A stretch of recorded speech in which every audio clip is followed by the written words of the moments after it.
سیدنا یوسف بن حسن رحمۃ اللہ علیہ بیان فرماتے ہیں کہ ایک دن میں حضرت ذوالنون مصری رحمۃ اللہ علیہ کے ساتھ ایک تالاب کے کنارے موجود تھا۔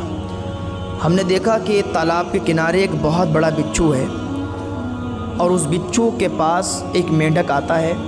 مینڈک اپنی پیٹھ پر اس بچھو کو بٹھالتا ہے اور تالاب میں تیرتا ہوا دوسرے کنارے پر چلا جاتا ہے۔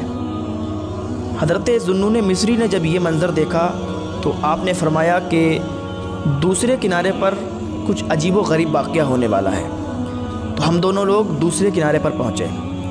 جب دوسرے کنارے پر ہم لوگ پہنچے تو ہم نے دیکھا کہ بچھو وہاں پر مینڈک کی پیٹھ سے اترا اور ایک جانب چل دیا۔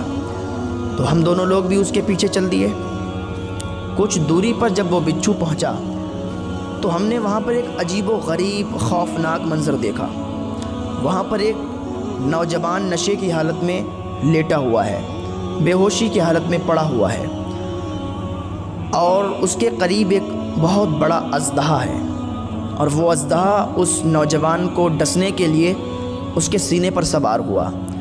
جب وہ اژدہا اس کے سینے پر سوار ہوا تو وہ بچھو دوڑ کے جاتا ہے اور اس اژدہے کے ایک ڈنک مارتا ہے، جس سے وہ اژدہا تڑپ کر وہیں پر مر جاتا ہے۔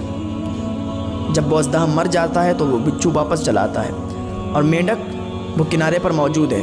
پھر مینڈک وہی کام کرتا ہے، اس کو اپنی پیٹھ پر بٹھالتا ہے اور دوسرے کنارے پر چھوڑ آتا ہے۔ اب ہم لوگوں نے جب یہ منظر دیکھا تو ہم اس نوجوان کے قریب گئے۔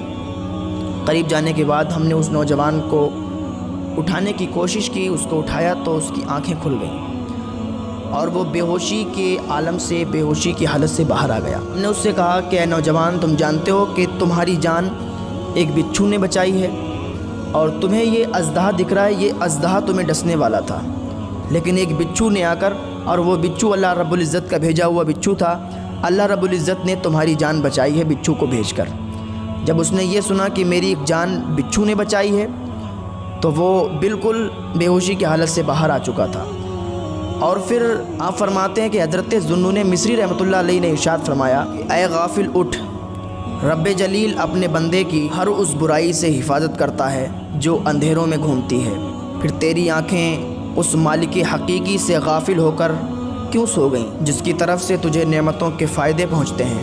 نوجوان نے جب آپ رحمۃ اللہ علیہ کی زبان با اثر سے جب یہ جملے سنے تب وہ خواب غفلت سے جاگ گیا، اپنے رب عز و جل کی بارگاہ میں تائب ہو گیا، توبہ کر لی اور کہنے لگا کہ اے میرے پاک پروردگار عالم، جب تو اپنے نافرمان بندوں کے ساتھ اتنا اچھا برتاؤ کرتا ہے تو تو اپنے نیک بندوں کے ساتھ کتنا اچھا برتاؤ۔ وہ عرض کرتے ہیں یا رسول اللہ صلی اللہ تعالیٰ علیہ وسلم، زمانے جاہلیت میں ہماری بیوی حاملہ تھی، پریگننٹ تھی،